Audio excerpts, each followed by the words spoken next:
Bueno, el día de hoy tenemos el gusto de compartir la Mañanera del Pueblo con el doctor Alejandro Gertz Manero, fiscal general de la República, con la secretaria de Gobernación, Rosa Isela Rodríguez, el secretario de Seguridad y Protección Ciudadana, Omar García Harfuch, con el secretario de la Defensa Nacional, Ricardo Trevilla Trejo, general Ricardo Trevilla Trejo, el secretario de Marina, el almirante Raimundo Pedro Morales Ángeles, el general Hernán Cortés Hernández, comandante de la Guardia Nacional, y la maestra Marcela Figueroa Franco, titular del Secretariado Ejecutivo del Sistema Nacional de Seguridad. Como siempre, iniciamos con Marcela, con datos preliminares del mes de abril. Después la secretaria de Gobernación, después hablaría el secretario de Seguridad y después los videos de Secretaría de Defensa, Marina y Seguridad, y después contestamos sus preguntas. Entonces, adelante, Marcela.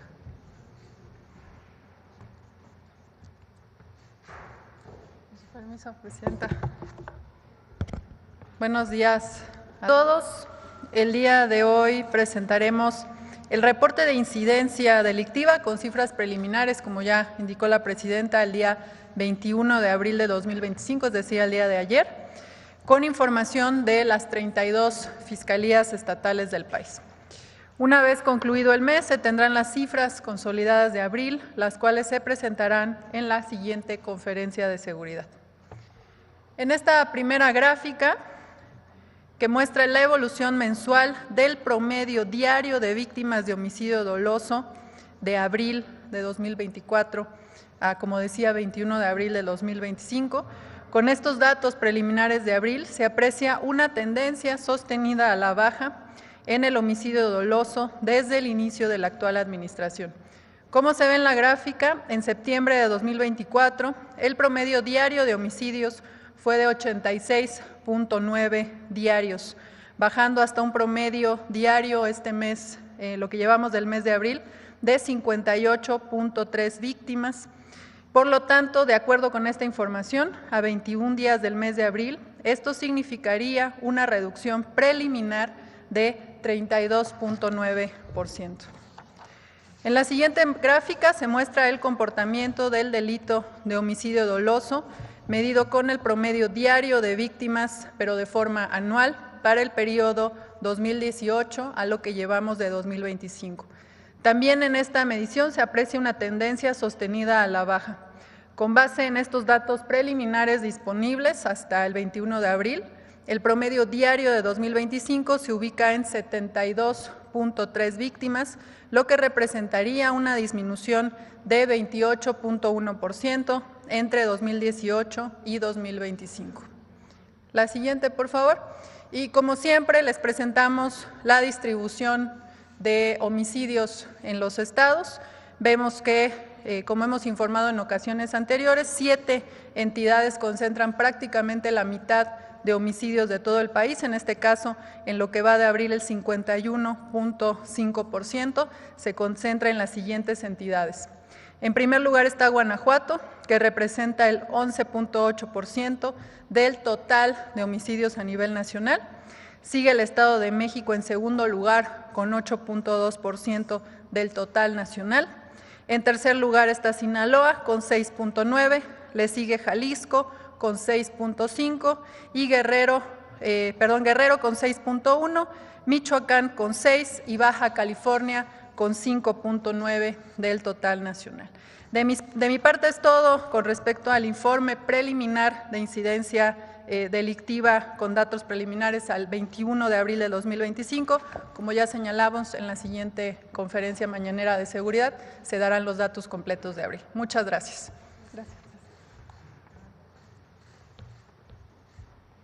Con su permiso, presidenta, muy buenos días a todas y a todos. En esta ocasión les vamos a presentar los resultados del esfuerzo coordinado para la recuperación de espacios públicos y el establecimiento de senderos de paz. Por instrucción de la presidenta Claudia Sheinbaum Pardo, estamos construyendo zonas de paz en las colonias en donde se registra mayor violencia. Con la participación de la población, mejoramos la imagen urbana y recuperamos espacios públicos en 17 municipios de 7 estados. Continuamos los trabajos de limpieza de áreas comunes, parques y jardines en los municipios de Celaya, de León y Salamanca en Guanajuato, en Ciudad Juárez en Chihuahua, en Tijuana en Baja California, en Chalco y Chimalhuacán en el Estado de México, Acapulco y Chilpancingo en Guerrero, en el centro en Tabasco, así como acciones de servicio y apoyo en 6 municipios de Chiapas. Reconocemos el ímpetu de vecinas y vecinos que decidieron sumarse a los esfuerzos de mejoramiento de la imagen urbana y la recuperación de espacios en sus colonias. Estas acciones mejoran la convivencia en las comunidades.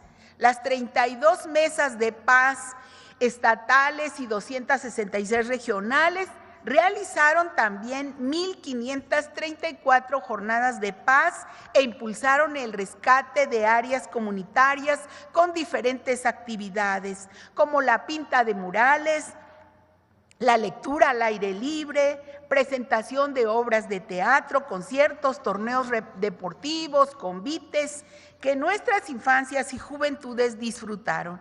También continuamos visitando a la población casa por casa, realizamos ferias de paz y vecinos y vecinas participan en la conformación de comités de paz. Y en apoyo a la campaña por la paz y contra las adicciones, se realizaron pláticas con adolescentes, jóvenes, madres y padres de familia en jornadas de paz y en los espacios públicos durante las ferias de paz. En Chiapas se continuó con el programa de abasto social de leche, jornada de atención por el derecho a la identidad y al encuentro entre personal médico y parteras indígenas. Y para seguir sumando esfuerzos, nos reunimos con líderes eclesiásticos de Morelos y Baja California, así como con presidentes y presidentas municipales de Ciudad Juárez, de Nayarit y de Baja California, a fin de conformar consejos de paz en los territorios. Y con la estrategia de atención a las causas impulsadas por la presidenta de México, se brindaron más de 1,170,000 atenciones. Estos resultados son posibles gracias a la suma de esfuerzos de dependencias federales que llevan su oferta de programas y servicios a la población. Seguimos instalando módulos de sí al desarme, sí a la paz. Hemos estado en 6 estados del país y mañana, 23 de abril, iniciamos en Tijuana, Baja California. Tenemos muy buenos resultados con esta acción social de sí al desarme, sí a la paz. Del 10 de enero a la fecha se han canjeado 1,381 armas de fuego, de las cuales 335 son armas largas, 920 armas cortas y 126 granadas, que permanecían en los hogares y representaban un riesgo para las familias. También se han intercambiado 3,373 juguetes bélicos por juguetes educativos y recreativos para promover entre niñas y niños la resolución pacífica de conflictos. Agradecer a todos los participantes, a vecinas y a vecinos, y a todos los compañeros del gobierno federal, de los gobiernos estatales y municipales que recorren día a día con nosotros nuestro territorio y con ánimo se suman a la construcción de paz en el país. Muchas gracias. Gracias, Presidenta. ¿Había un video de ustedes? Sí, está un video de atención.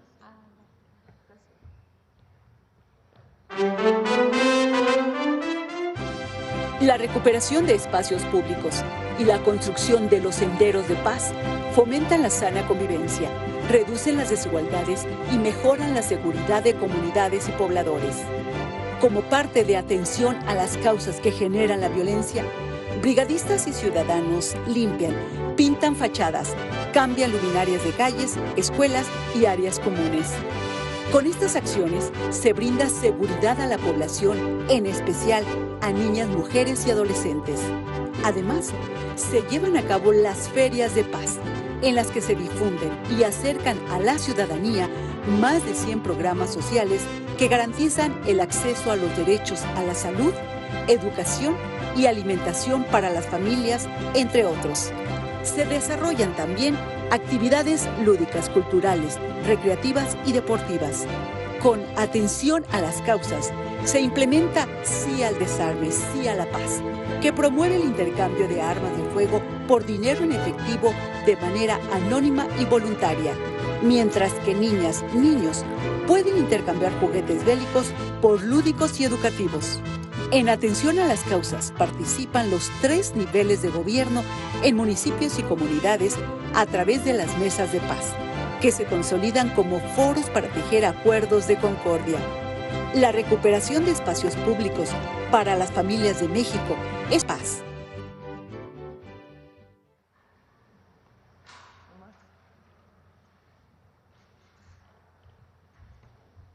Con su permiso, Presidenta.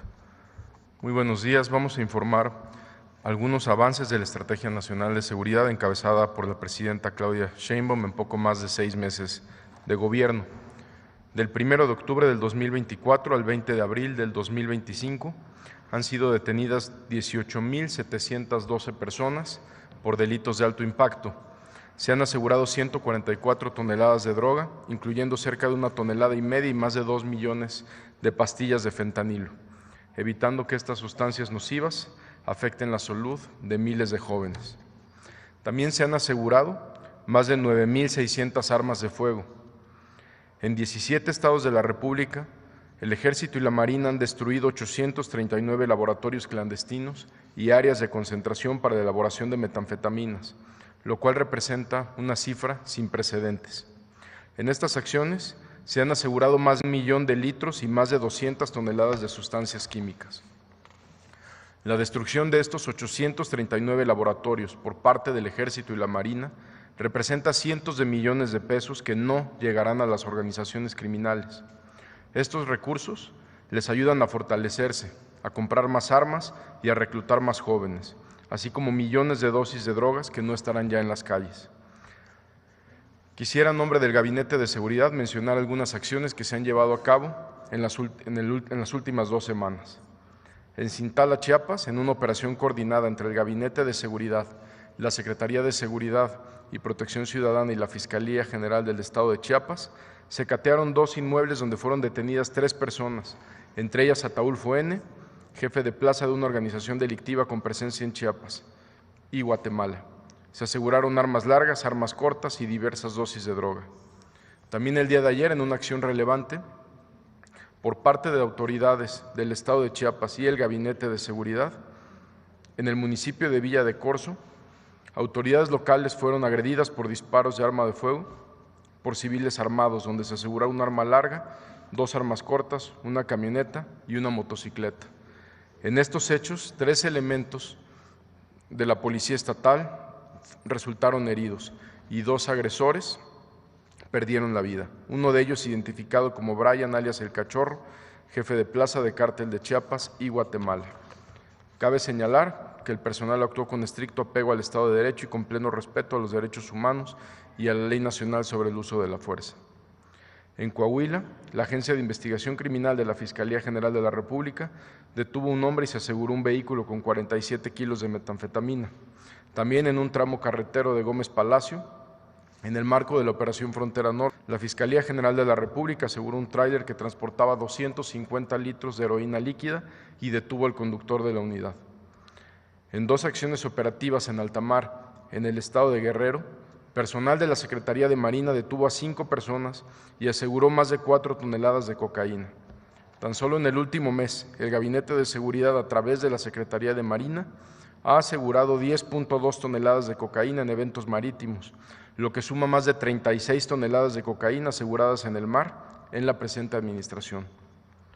En Salamanca, Guanajuato, el Ejército, en coordinación con Pemex, ejecutaron 2 órdenes de cateo junto con la Fiscalía General de la República, donde detuvieron a 14 personas y aseguraron 60,000 litros de combustóleo, además de tractocamiones, semirremolques, remolques, vehículos, motocicletas y bombas de trasvase. Esto se suma al aseguramiento en los últimos mes y medio de más de 18 millones de combustible asegurado. En Matías Romero, Oaxaca, resultado de trabajos de inteligencia y la coordinación entre Marina y Fiscalía del Estado, fue detenido Juan Benito N., quien ocupa el segundo nivel dentro de un grupo delictivo relacionado con los delitos de robo y trasiego de hidrocarburo, cobro de piso y extorsión. En Atlisco, Puebla, el Ejército y la Fiscalía General de la República catearon un inmueble y detuvieron a una persona asegurando armas largas, cortas, cartuchos y componentes para armas. Con esta acción se inhabilitó un taller clandestino de fabricación de armas cortas automáticas, escopetas y rifles. También en Puebla, en coordinación con las autoridades de este estado, al realizar cateos en 3 inmuebles de la capital, fueron detenidas 5 personas. Se aseguraron armas de fuego, dosis de droga, un laboratorio para la elaboración de metanfetamina, además de 2 plantíos de marihuana y de amapola. Resultado de estos cateos en Puebla, se obtuvo información que llevó a la detención de Joel Alonso N., alias El Gangoso, aquí en la Ciudad de México. Joel Alfonso N. es jefe de una célula operativa de Los Mayos, vinculada al Cártel del Pacífico, dedicada a la elaboración de metanfetamina y generadores de violencia también en el estado de Sinaloa. Agradecemos a las autoridades de Puebla por todo el apoyo brindado. En el municipio de Benito Juárez, en Quintana Roo, se ejecutaron 2 cateos donde se detuvo a una persona y fueron rescatadas 20 mujeres víctimas de trata de personas. Como lo instruyó la Presidenta de México, desde el 5 de febrero se implementó la Operación Frontera Norte, que ha dado los siguientes resultados a la fecha. Han sido detenidas más de 2,500 personas, se han asegurado 2,250 armas de fuego, cerca de 365,000 cartuchos y más de 11,000 cargadores. Además, se han asegurado poco más de 27 toneladas de droga, entre ellas 163 kilos y más de 1,133,000 pastillas de fentanilo. En el marco de este operativo Frontera Norte, destacan las siguientes acciones. En Tijuana, en una operación coordinada por el Ejército Mexicano y la Fiscalía del Estado, fue detenido César N., de nacionalidad estadounidense, identificado como el responsable del homicidio de Abigail Esparza Reyes, agente de la Policía Estatal, ocurrido el 9 de abril del 2025 en Tijuana. Además, el detenido cuenta con una ficha de búsqueda por la fuga de la prisión estatal de Condado de Delano, California, en los Estados Unidos. En Aldama, Chihuahua, se detuvieron a 4 personas, entre ellos a Daniel N., líder de una célula de la línea, quien era buscado por autoridades en Estados Unidos por narcotráfico, homicidio y tortura. En esta acción se aseguraron 7 armas largas, incluyendo un fusil Barrett calibre 50, más de 500 cartuchos y 2 vehículos con blindaje artesanal. En Mocorito y Badiraguato se detuvieron a 6 personas. Entre los detenidos se encuentra Samuel N., considerado uno de los jefes de célula en Guamúchil para un grupo delictivo generador de violencia. Se les aseguró una ametralladora, armas largas, 2 aditamentos lanzagranadas, cargadores, más de 5,000 cartuchos, 10 granadas, más de 3,000 pastillas de fentanilo, 2 kilos de metanfetamina, dinero en efectivo y un vehículo también. En Culiacán, Sinaloa, con información del Centro Nacional de Inteligencia, se realizó el cateo en un inmueble donde fueron detenidas 8 personas. Se les aseguraron 5 armas largas, un arma corta, equipo táctico, ponchallantas, una motocicleta y vehículos. Entre los detenidos destacan Jesús Daniel N. y su segundo al mando, Osmar Alonso N., vinculados con una célula delictiva del Cártel del Pacífico, facción Los Menores, responsables de homicidio, secuestro y agresiones a autoridades y grupos rivales. Cabe destacar que en esta detención, esta célula había participado en una agresión directa a elementos de la Secretaría de Seguridad y Protección Ciudadana en este mes de abril en la ciudad de Culiacán, Sinaloa. También en Sinaloa continúa el reforzamiento permanente por las autoridades del Gabinete de Seguridad, lo que ha dado como resultado la detención de casi 1,200 personas y el aseguramiento de más de 1,700 armas de fuego, alrededor de 400,000 cartuchos y cerca de 46 toneladas de droga.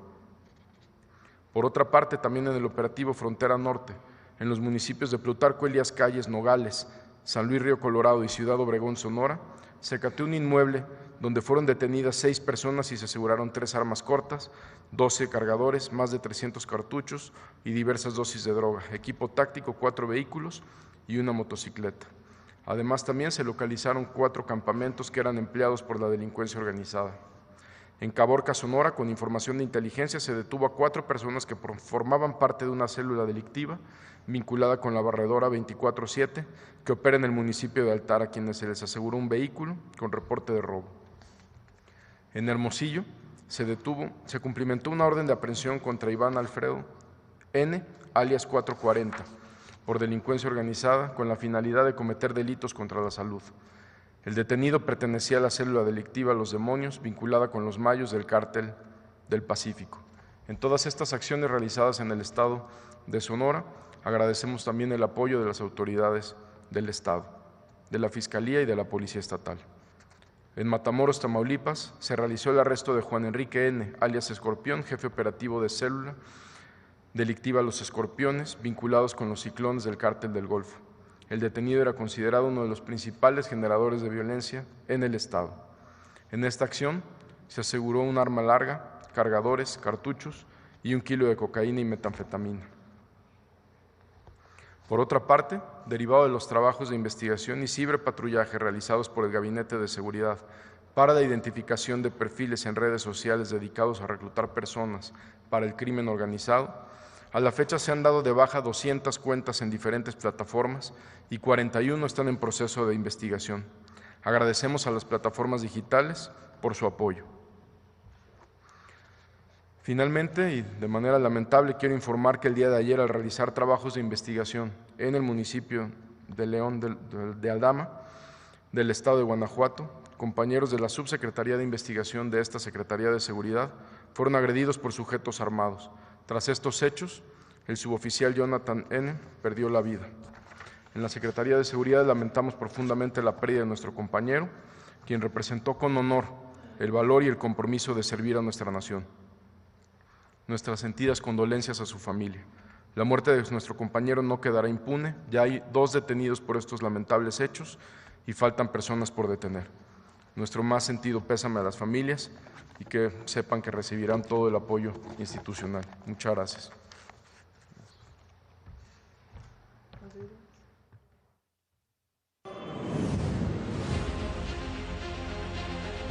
La Estrategia Nacional de Seguridad, implementada por el Gobierno de México desde octubre de 2024, ha logrado resultados importantes en el aseguramiento de drogas, armamento ilícito y la detención de personas relacionadas con diversas actividades delictivas. Se han incautado cerca de 1,5 toneladas, así como más de 2 millones de pastillas de fentanilo, más de 58 toneladas de metanfetaminas, alrededor de 41 toneladas de cocaína y 42 toneladas de marihuana, dando un total de 143,5 toneladas de droga que no llegarán a las calles. Lo anterior representa un daño a la economía de la delincuencia de 38,389,535,854 pesos. El Gobierno de México ha logrado una cifra histórica en la destrucción y desmantelamiento de 839 laboratorios clandestinos y zonas destinadas a la producción de metanfetaminas, como parte de los esfuerzos para combatir el narcotráfico en el país. También se han asegurado 9,601 armas de fuego, 1,880,102 cartuchos, 364 granadas, 13,794 vehículos y 36 embarcaciones. Se ha logrado la detención de 18,712 personas por violaciones a la ley, incluyendo objetivos prioritarios vinculados a la generación de violencia en diversas regiones del país, del 8 al 20 de abril, resaltando los siguientes. Joel Alfonso N., alias Gangoso, líder de un grupo delictivo dedicado a la elaboración de metanfetaminas que opera en Sinaloa, responsable de una agresión a personal militar con artefactos explosivos improvisados. Samuel N., alias Cholo, líder de un grupo delictivo que opera en Sinaloa, responsable de extorsiones, secuestros y tráfico de metanfetaminas. Francisco N., alias Cuate, líder de una célula delictiva que opera en Sinaloa, responsable del trasiego de drogas, privaciones de la libertad, elaboración de artefactos explosivos improvisados y acondicionamiento de vehículos con blindaje artesanal. César N., presunto responsable del delito de homicidio de un agente de la Fuerza Estatal de Seguridad Ciudadana en Tijuana, Baja California. Uriel N., alias Pescuezo, jefe de plaza y generador de violencia de un grupo delictivo que opera en Tabasco. Ramón Salvador N., alias Chava, segundo al mando de un grupo delictivo que opera en Sonora.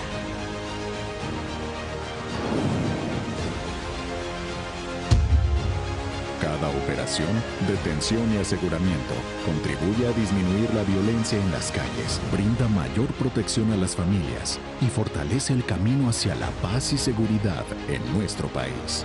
En los primeros 6 meses de gobierno, la puesta en marcha de una estrategia integral centrada en abordar las causas de la violencia, así como el fortalecimiento de la Guardia Nacional, el impulso a las tareas de inteligencia e investigación y una colaboración constante entre el Gabinete de Seguridad y las autoridades locales, ha hecho posible una disminución en el promedio diario de víctimas de homicidio doloso en 27 estados de la República.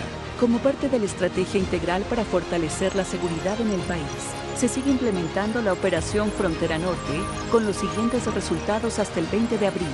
2.582 detenidos y el aseguramiento de 2.255 armas de fuego de diferentes calibres, 11.371 cargadores, 8.104.28 kilogramos de marihuana, 769.01 kilogramos de cocaína, 18.070.72 kilogramos de metanfetaminas, 163.35 kilogramos y 1.133.558 pastillas de fentanilo, 235.696 kilogramos y 749.387 litros de sustancias químicas, 38 laboratorios clandestinos de producción de metanfetaminas, así como 2.082 vehículos y 317 inmuebles. Este esfuerzo refleja el firme compromiso de las instituciones para generar un impacto positivo en la vida de los ciudadanos y avanzar hacia un México más seguro, próspero y justo. Bueno, pues esta es la información a la, ¿qué día es hoy? 22 de abril de 2025. Adelante, vamos con las preguntas. ¿Sí? ¿Qué tal, Presidenta? Buenos días a todos los compañeros. Julián Mazoy, de SDP Noticias. Presidenta, más de 8,000 detenciones, una serie de detenciones de alto impacto también, un montón de armas decomisadas, los números son muy positivos que se presentaron hoy. Una preocupación que yo he recibido en las calles de la gente es que la Presidenta sigue caminando por el país como siempre lo ha hecho y como siempre se ha caracterizado. Y existe, he sentido yo algo de preocupación en torno a las acciones que se llevan para cuidar a la Presidenta de la República ante los grandes resultados que han habido en materia de seguridad y de detenciones importantes. Ojalá nos pudiera platicar algo al respecto de ello, Presidenta. Pues no va a cambiar. No puede uno alejarse de la gente. Es el día que nos alejemos, ese día dejamos de ser un gobierno del pueblo y para el pueblo. Entonces, vamos a seguir de cerca, particularmente los fines de semana, viernes, sábado y domingo. Excelente, Presidenta. Presidenta, Sí, sobre… nos cuida, ¿cuántos compañeros son? Creo que de ayudantía. A ver, pregúntale a Juanjo, ya no sé, son creo que 15 o menos. Y obviamente pues hay a veces en lugares pues presencia de la Guardia en las carreteras, como igual hay presencia de la Guardia en general. Gracias, Presidenta. Sobre el Papa Francisco, Presidente, yo recuerdo un momento en campaña en donde usted se refiere al Papa Francisco como un Papa revolucionario. Preguntarle si usted considera que ha sido el más revolucionario que ha habido. Pues, a ver, el Papa tuvo su influencia en la propia Iglesia católica. Creo que eso le toca, no me gustaría entrar a ese tema. Sino más bien a su pensamiento. Al cerrar la conferencia vamos a hacer una pequeña semblanza de parte de su pensamiento, que es un pensamiento humanista. muy progresista, vamos a decirlo así, en el sentido de acercarse siempre al más humilde, al pobre, al olvidado, el hacer un llamado al mundo entero a la construcción de la paz, su crítica al neoliberalismo, al consumismo y la recuperación de valores de austeridad en su propia persona y en general en la Iglesia Católica, pues valores que nos parecen muy importantes y que quedan como una parte muy importante de su legado. Presidenta, también preguntarle, yo he escuchado por parte, ya pasando a otros temas, por parte de la derecha mediática, la oposición mediática, incluso de algunos de la política también. A ver, se reconoce la presidenta ha hecho bien las cosas en materia de seguridad, ya con estos números quien diga que no, por más que sean preliminares, sería simple propaganda. Quien diga que no se ha hecho las cosas bien frente a Donald Trump, con los halagos que ha recibido también por parte de la prensa internacional, sería falso. Se reconoce que han habido avances realmente en todas las materias, pero el gran argumento que se sostiene dentro de esos espacios mediáticos que ya todos conocemos es sí, sí, sí, pero la reforma al Poder Judicial. Si tan solo se detuviera la reforma al Poder Judicial, si tan solo en junio no votara el pueblo de México. Pues también ellos dirían, si tan solo se regresara al modelo neoliberal, pues no. ¿Qué es lo que no terminan de entender aquellos que intentan hacer este argumento? ¿Existe escenario en donde la Presidenta de la República detiene la elección al Poder Judicial que está por suceder? ¿Qué es lo que les falta por comprender a estos que intentan sostener los privilegios que México cambió? Antes ellos le valaban como sus privilegios. México iba bien porque ellos tenían privilegios. Desde comentócratas, intelectuales, entre comillas, medios, personajes del PRIAN que se beneficiaron del poder público. Entonces ellos quisieran regresar a eso, pero eso ya no va a regresar. Y no va a regresar porque el pueblo no quiere que regrese. Entonces, la reforma al Poder Judicial no se hubiera dado si el Poder Judicial no hubiera estado lleno de nepotismo y corrupción. El problema es que en México el Poder Judicial, en su gran mayoría, pues se fue propagando a partir de las relaciones personales, aunque hablaban de que había carrera judicial. En realidad el amigo del primo, del amigo del hermano, reconocido hasta por la propia presidenta de la Corte. El nepotismo. Aquí hemos presentado multiplicidad de casos y los presentó el presidente López Obrador. Casos de delitos de cuello blanco, es decir, de robo de recursos públicos, de no pagar impuestos, aunque la ley lo establece, que no pasa nada porque los jueces sencillamente no proceden. O casos incluso de delincuencia organizada, en donde los jueces tampoco proceden o liberan a delincuentes sin ningún argumento jurídico. Entonces, ¿qué opciones había? Haber hecho una reforma al Poder Judicial como la hizo Zedillo. No se nos olvide que cuando entra Zedillo, quita toda la Corte, entra una nueva Corte, modifica el Consejo de la Judicatura, pero ¿a quién le respondía la nueva Corte? Pues al presidente de la República, porque él formalmente los nombraba el Senado, pero en realidad los nombraba el presidente. Entonces, ¿cómo sanear el Poder Judicial? Pues donde menos nos equivocamos es que decida el pueblo. Es lo mejor que puede haber. Entonces, quien no entiende eso, y además quien dice que eso es autoritario, pues imagínense cómo que elija el pueblo de México a un juez o a un ministro es autoritario frente a la elección de un presidente. Entonces, ahora sí que no entienden que no entienden. Entonces, pero hay un reconocimiento del pueblo muy grande al momento histórico que estamos viviendo. Y no es a la presidenta, es al momento histórico, a esta transformación que inició con el presidente López Obrador y viene desde abajo, que la gente la siente suya. Por eso, en la medida en que no traicionemos nuestros principios y al pueblo, pues va a seguir bien México. Presidente, usted ayer en Veracruz hizo unas declaraciones fuertes, habló acerca de aquellos que venden a la patria, vendepatrias, declaraciones que les hemos dado cobertura en SDP, en varios medios de comunicación, se han hecho virales en redes sociales. Preguntarle el motivo por el cual usted elige ese tipo de palabras para ser dichas en ese evento, qué era lo que estaba pensando, si se refiere a alguna situación en específico, me imagino que a nadie en particular en este momento que usted quiera señalar, pero sí, por si acaso, o qué tipo de actitudes, qué diagnóstico hace como para hablar o decir es momento de hablar de aquellos que quieren vender a la patria. Ayer se conmemoró o se recordó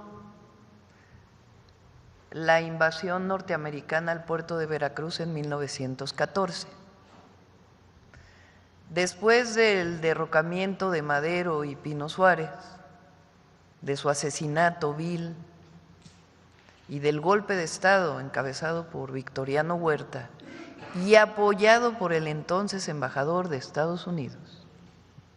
Después de eso cambia el presidente de los Estados Unidos y el presidente Wilson, según esto, envía, eso dice el propio libro de Silva Herzog de la Revolución Mexicana lo dice, envía a las tropas estadounidenses para apoyar al ejército constitucionalista porque ya no querían seguir apoyando a Huerta porque había desaparecido el Congreso. Y según esto, Estados Unidos quería un gobierno democrático.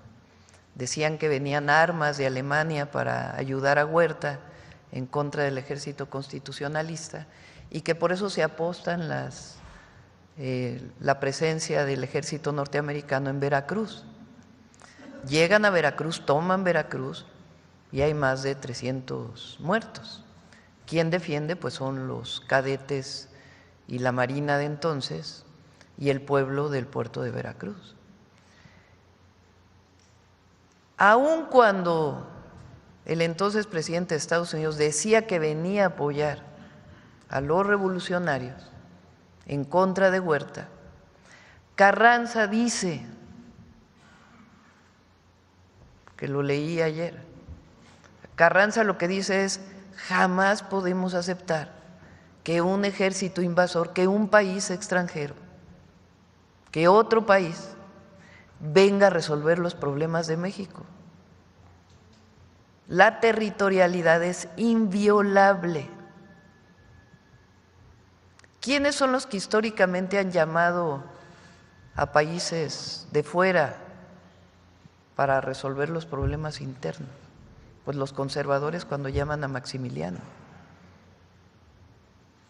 Recientemente, no se nos olvide, un panista o los panistas en el Senado de la República dijeron que era indispensable que se nombrara a la delincuencia organizada, a los cárteles de la droga, terroristas, para que así tuviéramos el apoyo de Estados Unidos de mejor manera. Entonces, a eso me refería ayer. En general, en la historia de México, quien ha ido a buscar afuera para resolver un problema interno, pues han sido los conservadores. Y recientemente, bueno, nada más escuchen algunas declaraciones de la entonces candidata del PRIAN, cuando hablaba de crear fuerzas binacionales. Entonces, no, en México resolvemos los mexicanos. Y con Estados Unidos, en particular, con todos los países tenemos buenas relaciones, bueno, menos con Ecuador, que nos invadieron en la embajada, y algunos otros, pero en general se guardan muy buenas relaciones porque México así lo establece la Constitución y su política exterior. Pero en particular con Estados Unidos, Lo hemos dicho muchas veces, porque ha habido declaraciones de senadores, de algunos miembros en su momento de la administración Trump, en el sentido de que es mejor que Estados Unidos participe en nuestro territorio. Nosotros hemos dicho no, eso no. Colaboramos, nos coordinamos, compartimos información, inteligencia, pero en México somos los mexicanos. Por eso siempre hemos dicho coordinación, cooperación, pero nunca subordinación, nunca injerencismo, menos invasión. Entonces, ayer que recordábamos la última intervención del gobierno de los Estados Unidos en México, pues evidentemente era un momento propicio para hablar de estos temas. Gracias, Ningún presidente. jefe revolucionario, ni Zapata, ni Villa, ni Carranza, aceptaron la ayuda de los Estados Unidos. Gracias, presidenta. Nos hemos ido rapidísimo con las preguntas, así que me quiero permitir hacer una más, espero no excederme con el tiempo. Se reporta el secretario de Seguridad y Protección Ciudadana el fallecimiento de un elemento de esa corporación, algo que todos sentimos aquí que le resultó en un peso personal al hacer ese mensaje.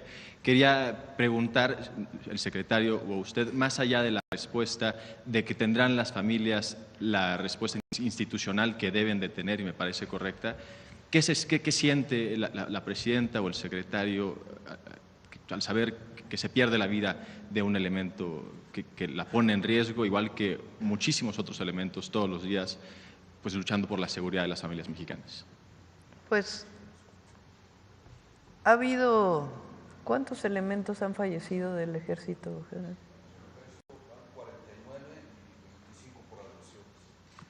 25 por agresiones de la Guardia Nacional, o 25 de Guardia Nacional y Ejército.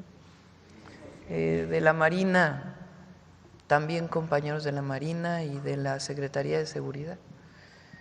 Y siempre hay que pensar, y cuando ayer que veíamos a pues jovencitos, porque son a los 18 años entran, en este caso ayer a la Heroica Escuela Naval Militar, pero cuando entran los cadetes del Colegio Militar o a la Guardia Nacional o a la propia Secretaría de Seguridad, pues la decisión que toman una persona, un joven, al ser parte de la Marina, del Ejército, de la Secretaría, de policías, es la entrega personal para salvaguardar la vida de los demás. Y eso es un acto heroico. Entonces, a todos los compañeros a sus familias que han perdido la vida, pues siempre nuestro cariño, agradecimiento y reconocimiento. Gracias, presidente.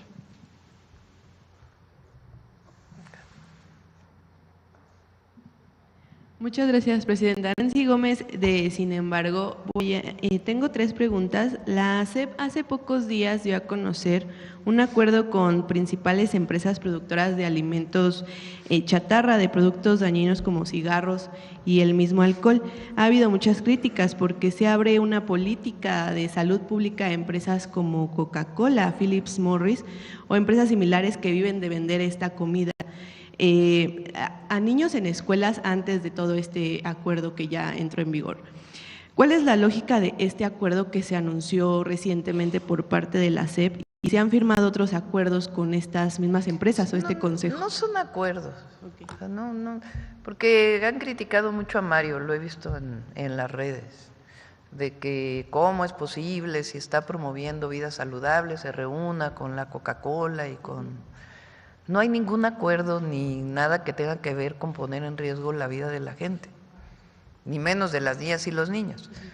El programa de vida saludable tiene el objetivo de alimentación saludable en las escuelas, la prohibición de la comida chatarra en las escuelas y también de este programa que llevamos a cabo con el Instituto Mexicano del Seguro Social y todas las maestras y maestros de México, de que haya que las escuelas se conviertan en centros de promoción de la salud.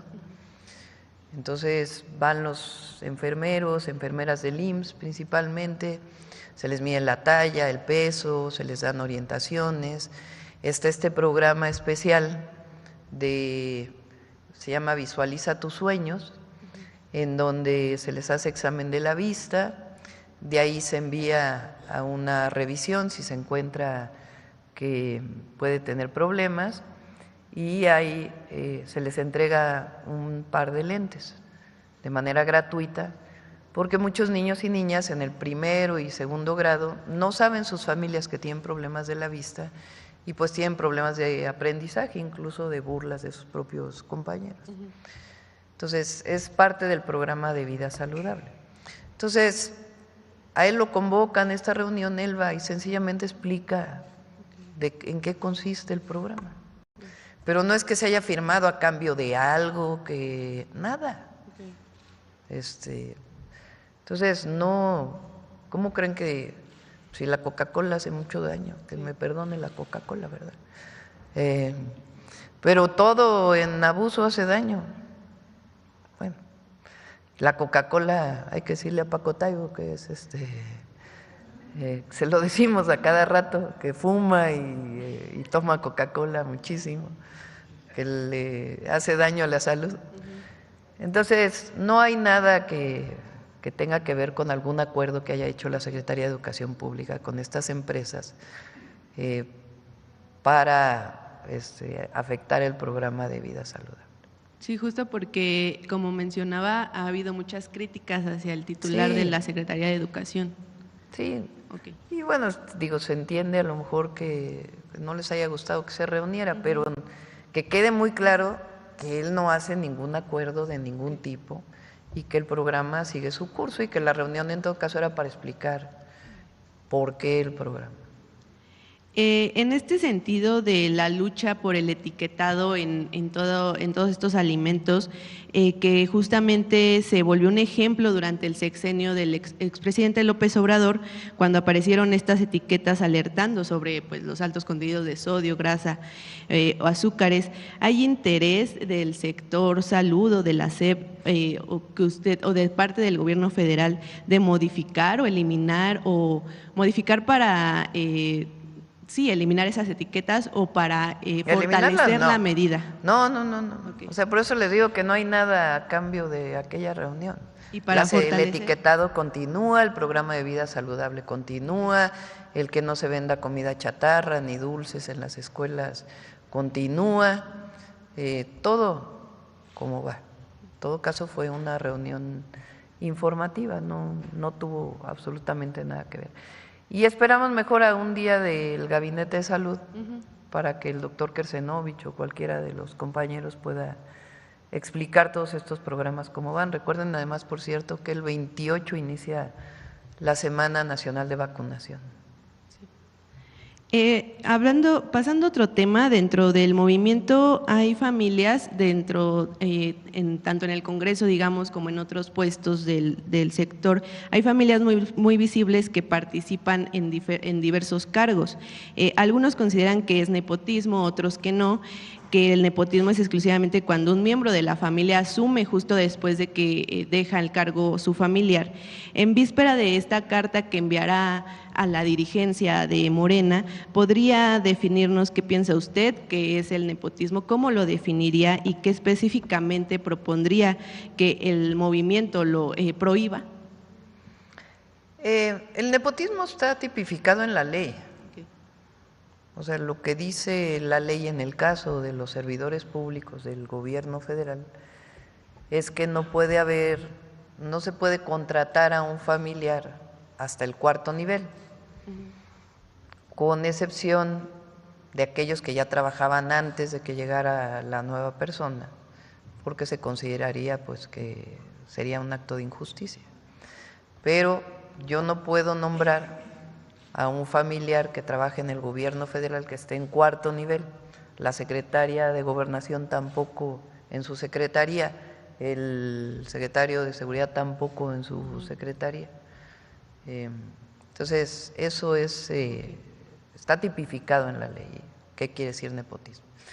Que plantee que ya está en la Constitución a partir del 2030, que si una persona es presidente municipal o presidenta municipal o alcaldesa o alcalde del gobierno de la ciudad, en la ciudad, viene una elección, no puede proponerse al cargo que le sigue a su hermano, a su primo, a su mamá, a su papá, porque hay casos en México hasta ahora en donde está la mamá gobernando la presidencia municipal y se propone al hijo o a la hija para que se quede, claro, decide el pueblo, ¿verdad?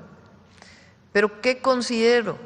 Pues que cuando está un familiar, pues obviamente quien está en el poder lo que busca pues es mantenerse en el poder y además pues va a apoyar al familiar para que quede, ¿no?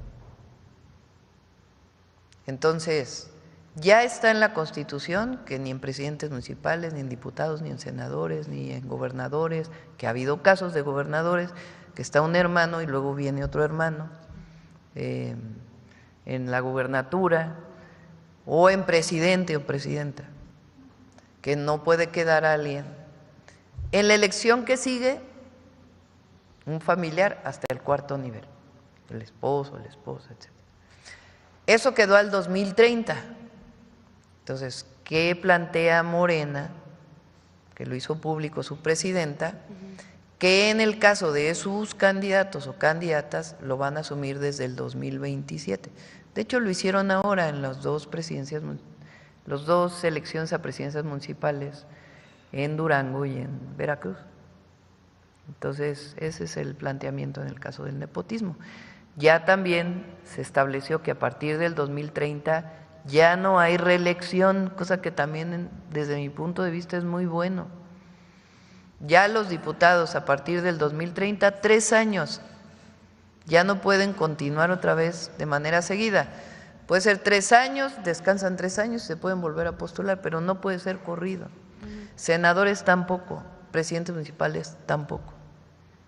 Entonces ya se revirtió aquella reforma en la época de Calderón, si mal no me acuerdo, de que podían reelegirse en contra pues del elemento sustantivo de la Revolución Mexicana, con el que convocó Madero, que es sufragio efectivo, no reelección. Muchísimas gracias, presidente. Vamos ahora por este lado, a ver, acá.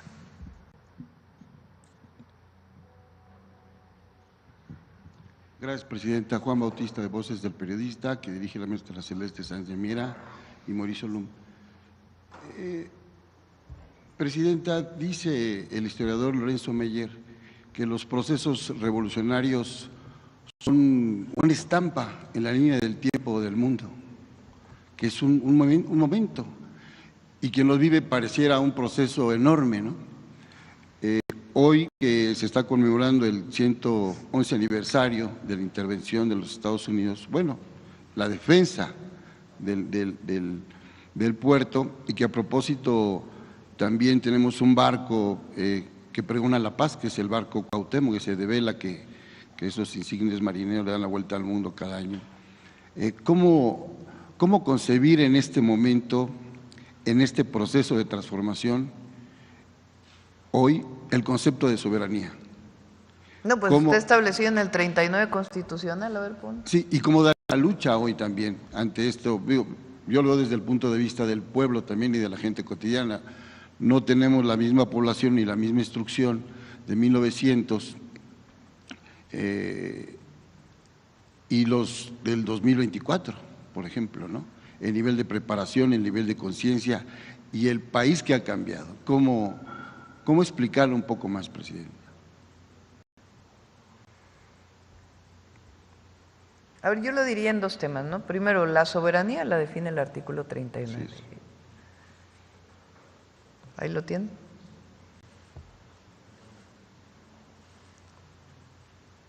Y el pueblo de México, además de que hoy está más consciente y empoderado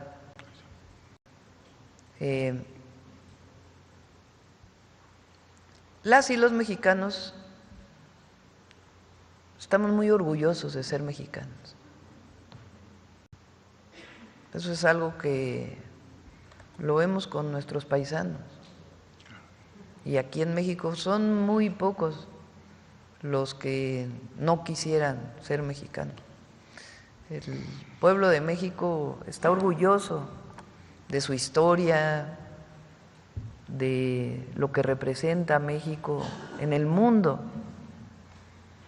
Y en ese sentido defiende hoy la soberanía que descansa en el pueblo y la inviolabilidad territorial y el no injerencismo de ningún país.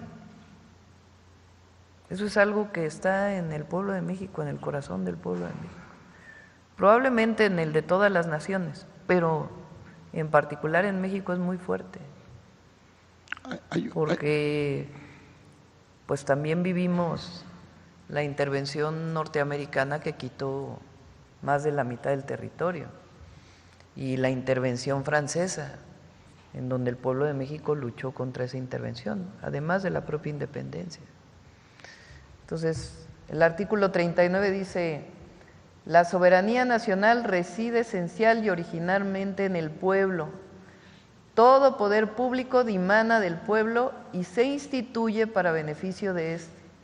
El pueblo tiene en todo tiempo el inalienable derecho de alterar o modificar la forma de su gobierno. Ahí está la esencia de la soberanía. Y bueno, ya le agregamos en el 40, ya está en la Constitución. Claro. Eso fue propuesta nuestra y hoy es parte de la Constitución. El pueblo de México bajo ninguna circunstancia aceptará intervenciones, intromisiones o cualquier otro acto desde el extranjero que sea lesivo de la integridad, independencia, soberanía de la nación, tales como golpes de Estado, injerencias en elecciones o la violación del territorio mexicano, sea esta por tierra, agua, mar o espacio aéreo. Presidenta, eso tiene ya fuera de los agregados al artículo 40, la soberanía como tal, como concepto histórico existe, pero los gobiernos neoliberales no lo respetaron, entregaron mucho de la riqueza de este país. Hoy, ustedes, una bandera en el mundo por la forma de defender, y hay una gran diferencia, aparte de un concepto y una ética, el tema que tiene que ver, sí, a la defensa de la soberanía, con diálogo y con respeto, sin subordinación. Y antes, esas dos últimas palabras no la tenían los gobiernos anteriores. A ver si ponen otra vez para aquellos que andan diciendo lo del anuncio de… Sí, de la… ¿va con eso? Decían que habíamos sido muy débiles. Por cierto, hoy se envía la reforma a la ley de telecomunicaciones. Claro. Vienen varias reformas porque acuérdense que el IFT desapareció, pero en particular se incorpora este artículo que se retiró en 2014, pero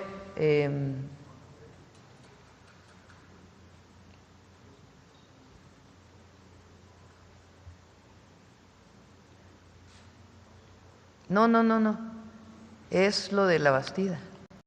Es que vamos a recordar el libro de la Bastida. Es que me quedé a la mitad, ¿verdad? Ya quiero que me lean la mente. Hay que recordar, o sea, el propio La Bastida, para los jóvenes sí, y los no tan jóvenes, en el año 2000, fíjense, hay jóvenes que nacieron en el 2006, ¿qué tienen ahora? 19 años.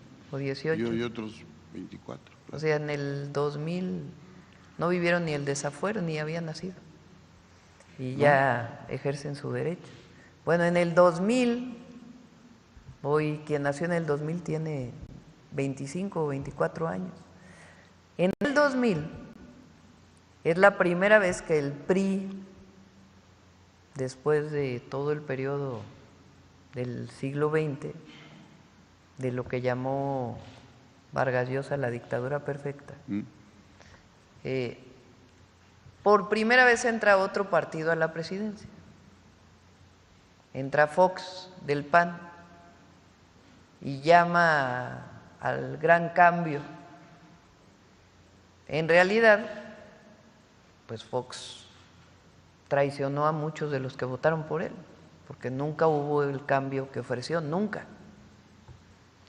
Pero pues era esto de que,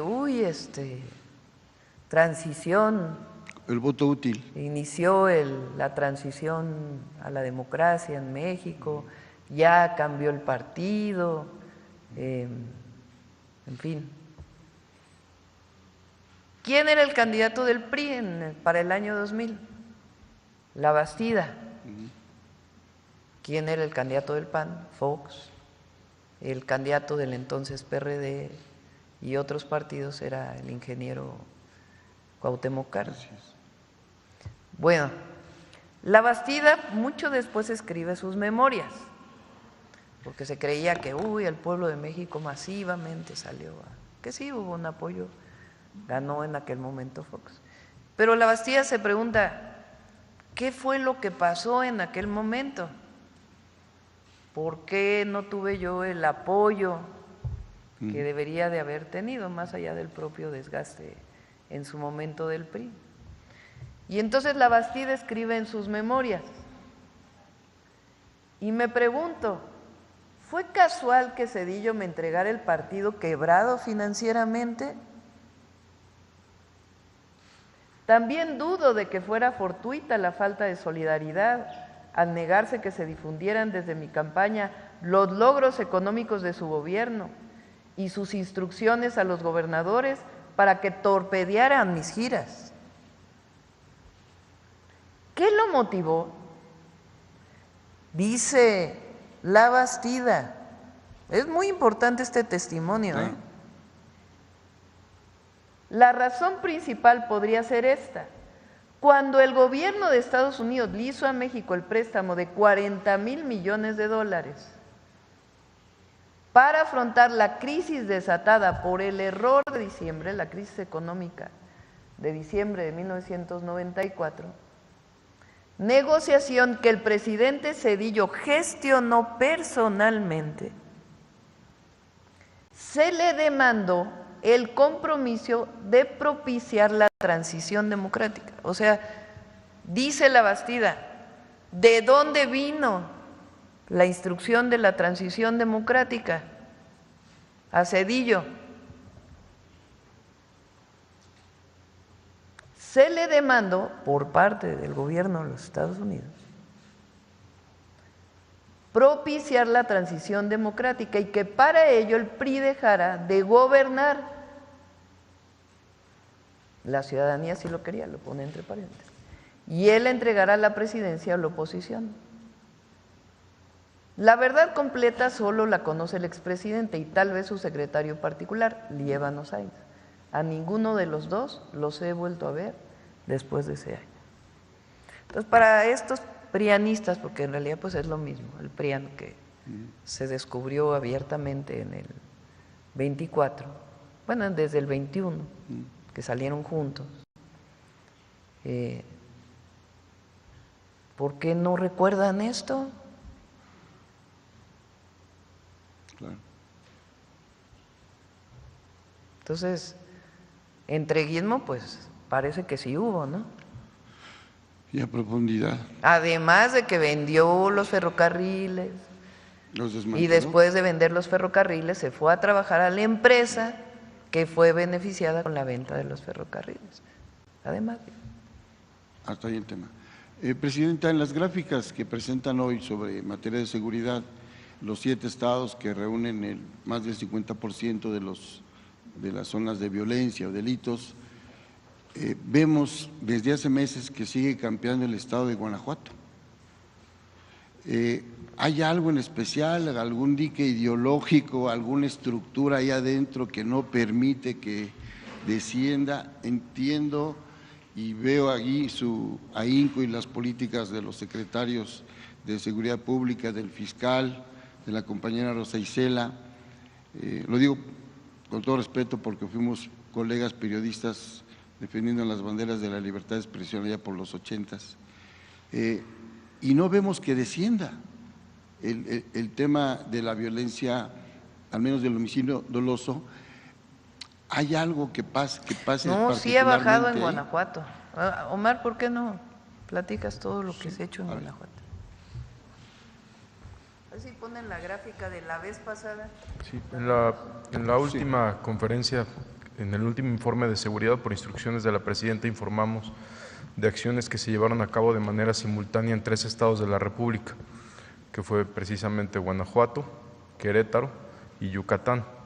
En acciones simultáneas por parte del Ejército, de la Marina, de la Fiscalía General de la República y de la Secretaría de Seguridad se detuvieron a 9 personas.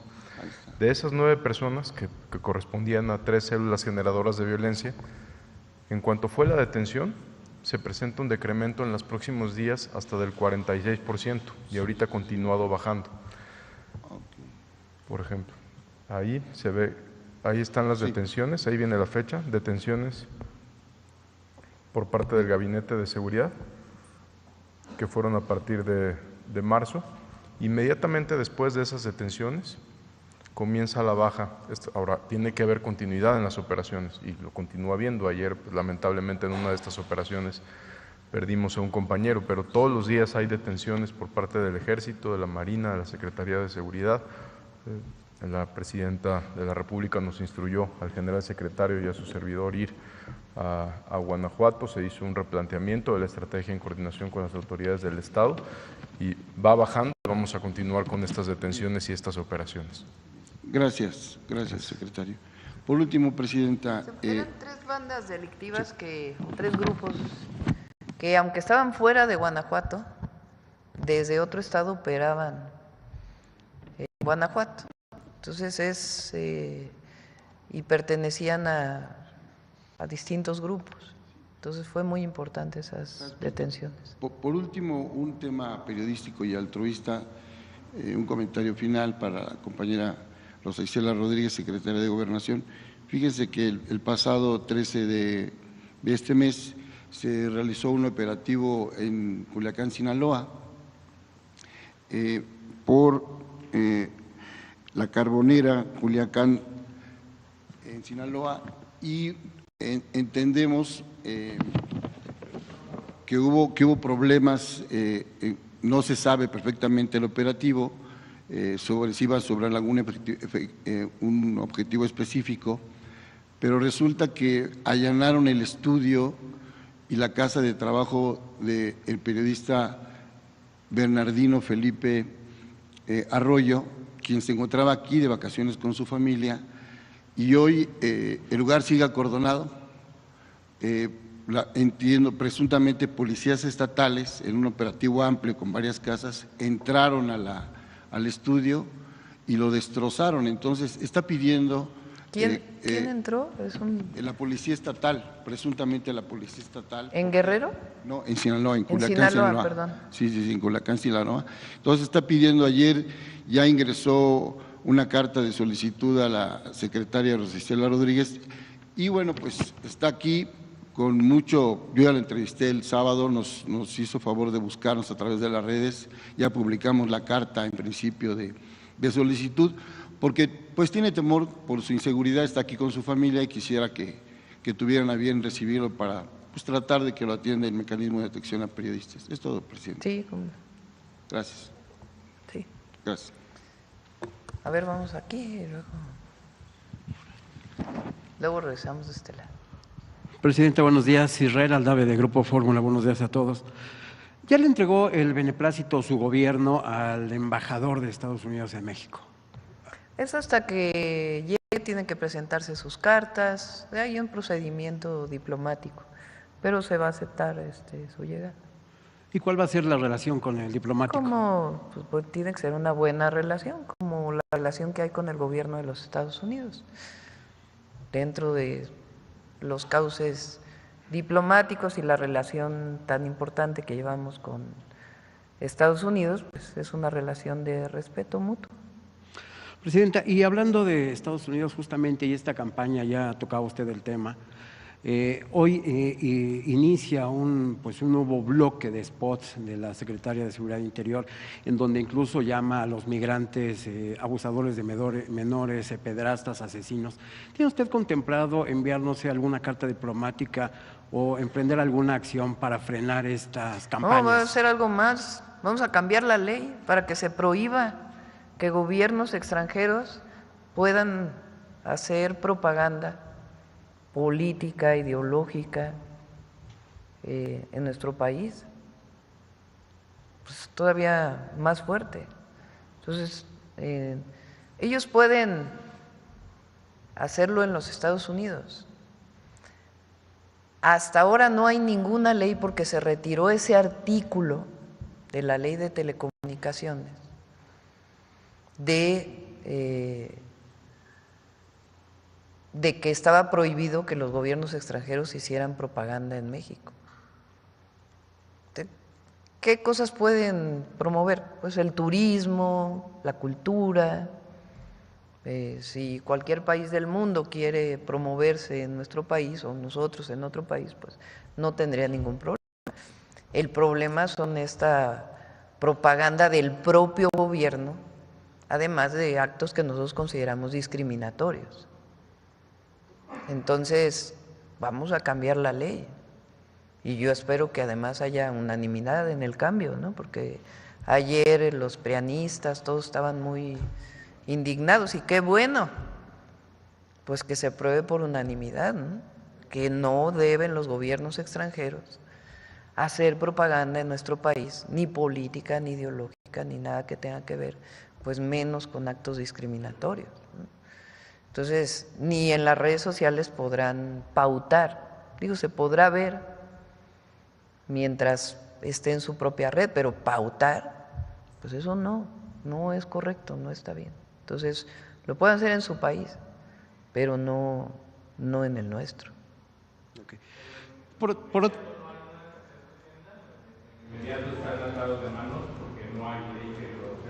No le demandamos, ayer lo mencioné. O sea, lo que está mal es que las empresas mexicanas promuevan esos anuncios. Hasta ahora no hay ninguna ley que lo evite. Entonces, ¿qué se hizo? Se envió una carta de la CONAPRED, de la Secretaría de Gobernación, porque hubo quejas a la Comisión Nacional, ¿qué es? ¿Cómo es la CONAPRED? Consejo Nacional para Prevenir la Discriminación. Entonces, la CONAPRED, a través de la Secretaría de Gobernación, envía a las televisoras, radiodifusoras, una carta en donde dice, no es discriminatorio. Entonces, le pedimos que baje este anuncio, pero no hay nada legal que obligue a la televisora o al radio a bajarlo.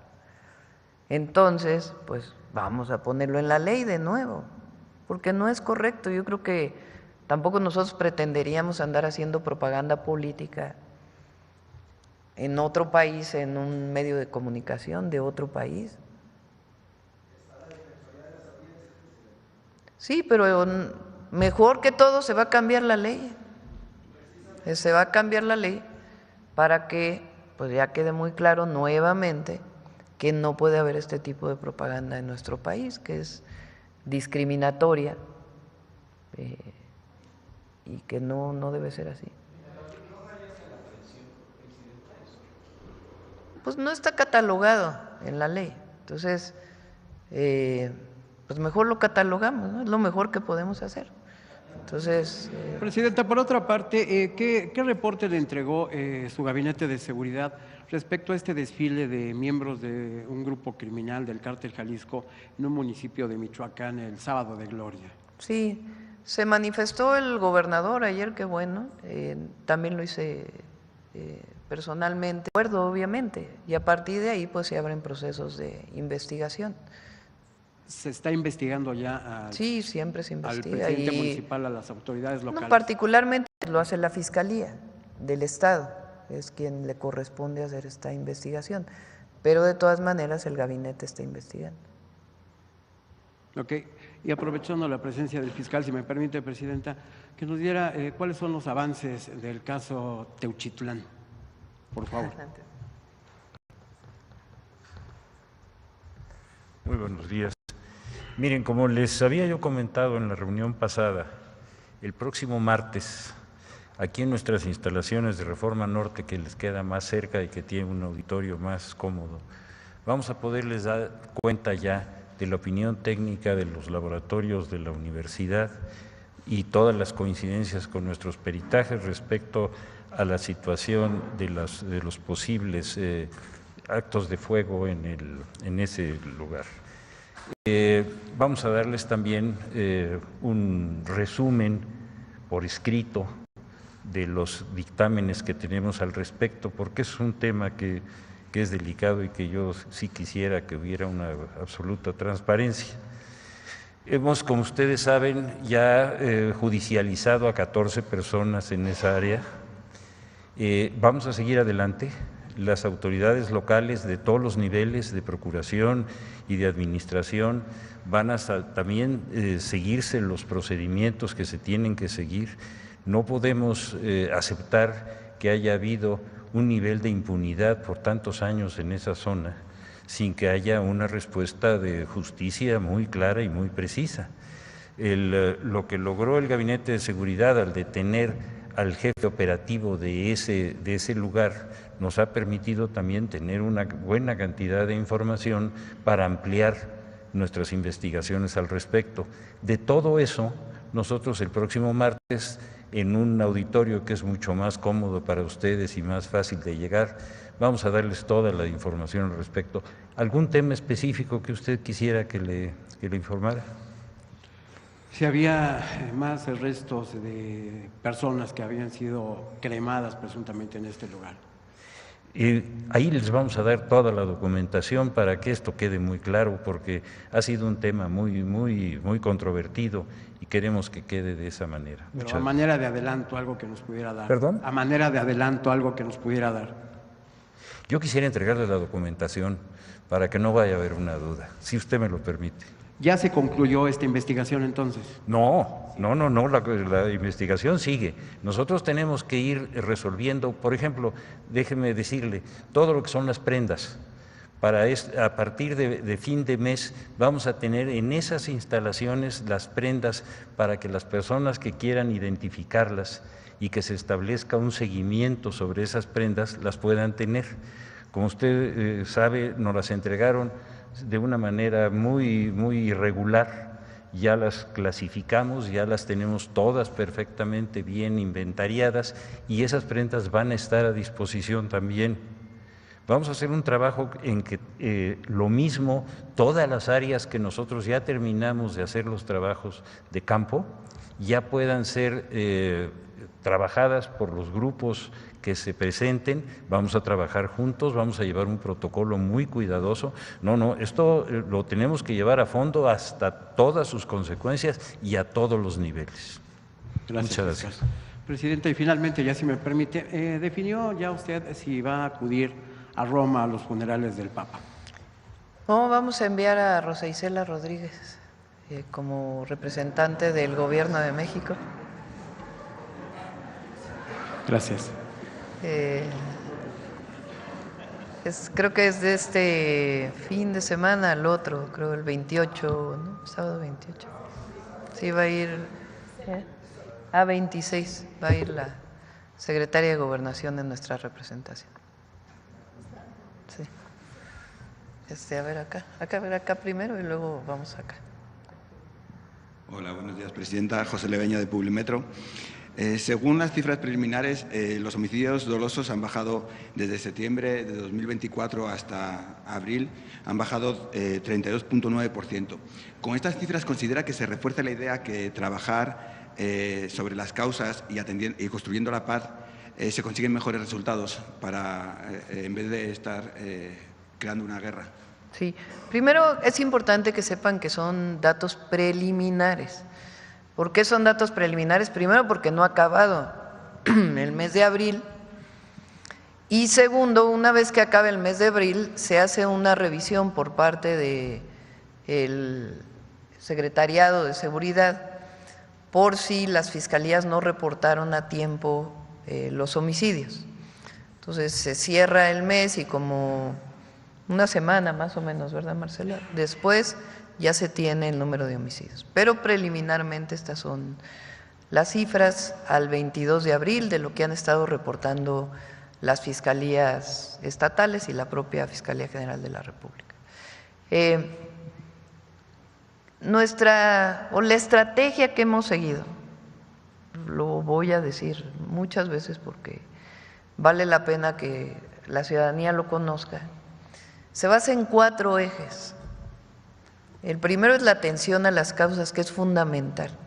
No solo es lo que presenta aquí la Secretaría de Gobernación, donde también participa la Subsecretaría de Prevención del Delito de la Secretaría de Seguridad Ciudadana con Estela Damián, en los territorios que hemos definido como prioritarios, sino que también pues todo lo que hace el gobierno federal, desde los programas de bienestar hasta la atención de la ciudadanía, pues es parte de la atención a las causas.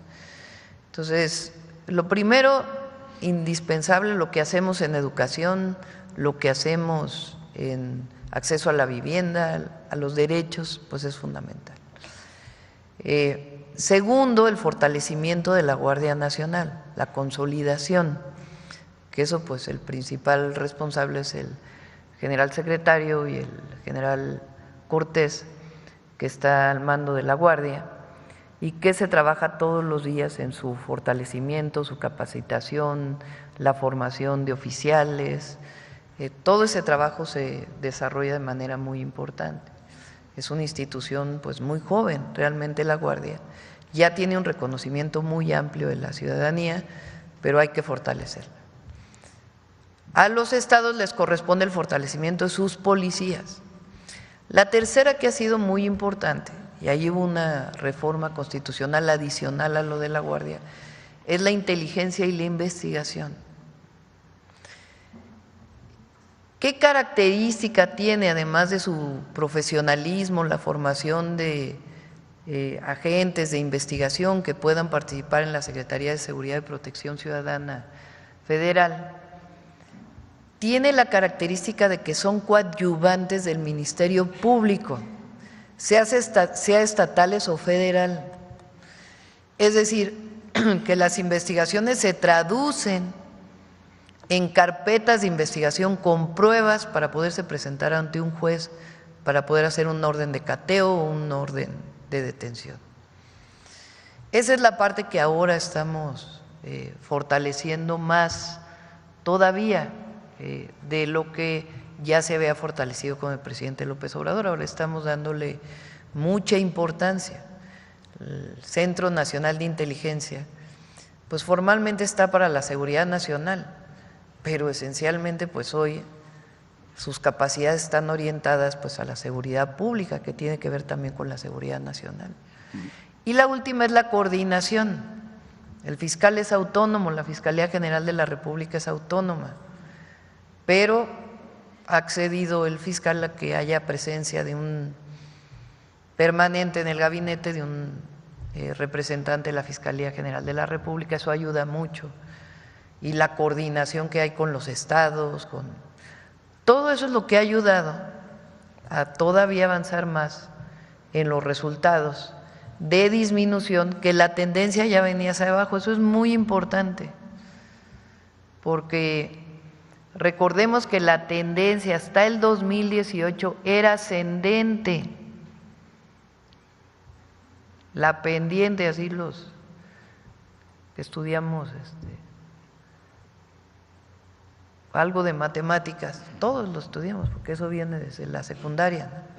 Cuando la pendiente es positiva, pues quiere decir que va creciendo, cuando la pendiente es negativa, pues quiere decir que va disminuyendo. La virtud del gobierno del presidente López Obrador, entre muchas otras, es que cambió la pendiente. de ascenso desde el gobierno de Calderón hasta la terminación del gobierno de Peña, iba creciendo. Cada año eran más los homicidios, eso quiere decir pendiente positiva, que en 2013 fueron más los de 2012, que en 2014 fueron más los del 2014 que los del 2013, así. En el gobierno del presidente López Obrador primero se mantuvo y luego comenzó a disminuir. Nosotros ya tomamos el país, el gobierno de la República, con una tendencia a la baja. Es muy distinto. Y de ahí, pues estamos fortaleciendo las capacidades del Estado mexicano para poder atender la seguridad y la construcción de la paz en nuestro país. Y a nosotros lo que nos interesa es la seguridad de las y los mexicanos, y todo lo que hacemos, pues es para garantizar esa paz y esa seguridad. En este tema de seguridad, continuamente se ha visto que las estafas y las extorsiones han aumentado en los últimos meses. Los extorsionadores y los estafadores siempre cambian de modalidad. Ahora hay un tipo de estafa que llaman con el teléfonos de Reino Unido, y me gustaría saber qué consejos pueden dar a la población para evitar ser estafados, porque en este tipo de llamadas cuelgan y para que el usuario responda y llame a unas líneas premium, pero también ofrecen trabajos a través de estas líneas. Me gustaría saber si tienen alguna manera de reportar estos números o cómo se podría poner fin a estas estafas.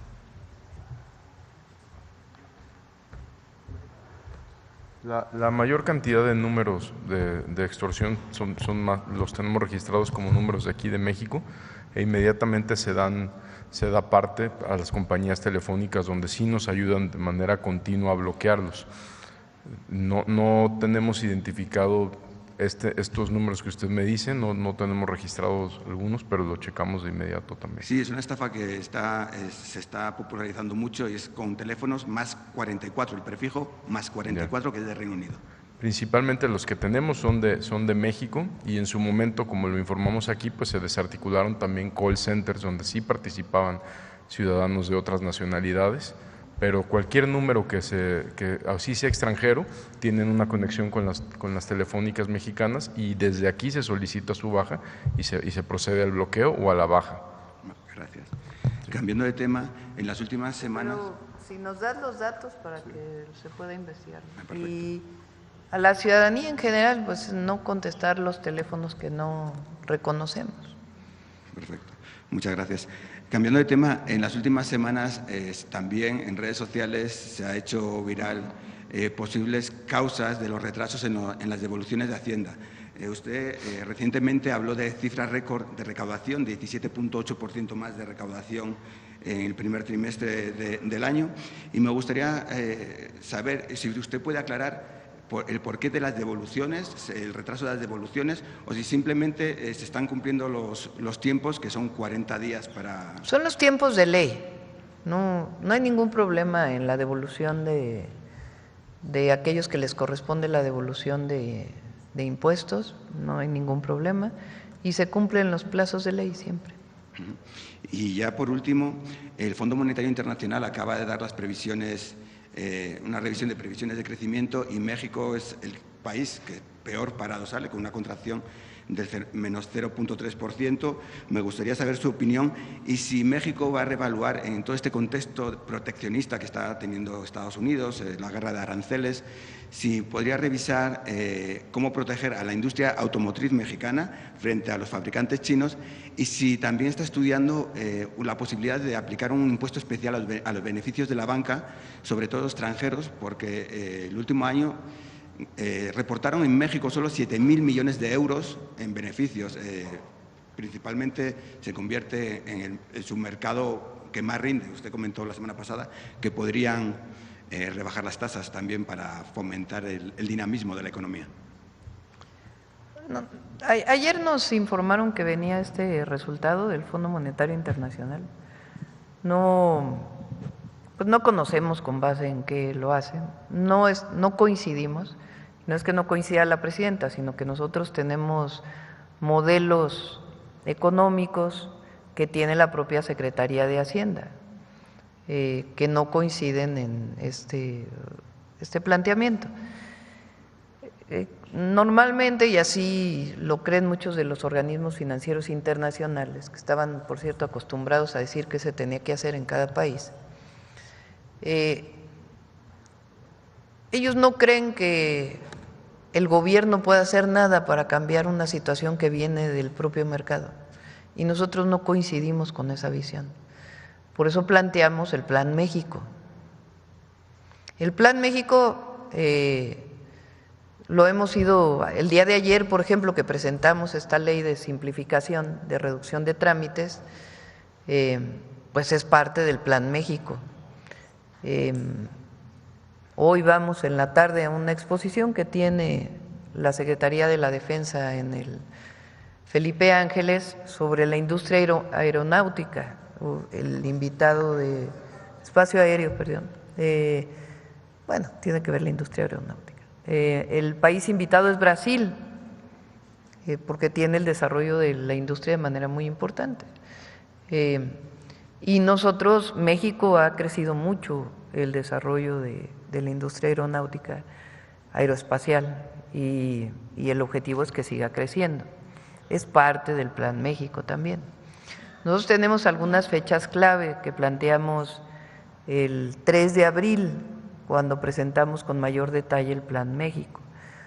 Una es el 5 de mayo, que ahí planteamos un programa especial y acciones especiales para fortalecer la manufactura en México de ciertos sectores. La otra es el 16 de mayo, que está planteado en particular para la industria automotriz.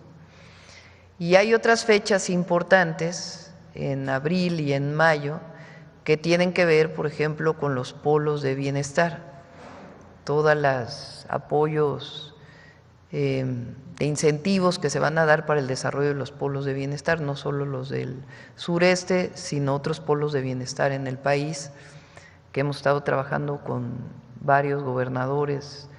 Entonces, nosotros tenemos un plan para fortalecer la economía mexicana. Entonces, no coincidimos con esta visión, entre otras cosas, pues porque nosotros estamos trabajando. El programa de vivienda que hemos presentado, que amplió su meta de este año de hasta 180,000 viviendas, que era de 130,000, va a 180,000, pues lo estamos revisando cada semana. Si hay algo que impulsa la economía, pues es la industria de la construcción. La próxima semana, y si hubo un pequeño retraso en su presentación, vamos a traer aquí toda la obra pública junta: Secretaría de Infraestructura, Comunicaciones y Transporte, Secretaría de la Defensa, Secretaría de Marina, el Instituto Mexicano del Seguro Social, todos juntos, educación, toda la obra pública que se está planeando para el sexenio y en particular para 2025. Entonces, claro, si no hubiera inversión pública, pues probablemente habría la disminución en el crecimiento económico, pero es muy distinto. Los bancos españoles reportaron año pasado solo esos dos 7.000 millones de euros, que son más de 157.000 millones de pesos, sí, solo en México. Cerca de 300,000 millones de ganancias. Por ahora no lo estamos planteando, pero le seguimos pidiendo a la banca que baje las tasas de interés. Gracias. Y la recaudación va muy bien, incluso con la devolución de los impuestos que corresponde por ley. Acá. Gracias, presidente. Esteban Durán, Vanguardia Veracruz. Son tres temas sobre seguridad, aprovechando que están aquí el gabinete. Una es del municipio de Sombrerete, Zacatecas, donde hay una crisis, pues así lo denuncian los trabajadores repartidores de gas, en la que han sufrido extorsiones, han sufrido secuestros, y dicen que ya pues están cansados de esto. Hace poco, precisamente allí en Sombrerete, fueron secuestrados 2 trabajadores de estos, a quienes les exigían dinero. Ellos han decidido no denunciar para evitar pues que haya represalias, que haya pues pérdidas que puedan sufrir de sus familiares de vida.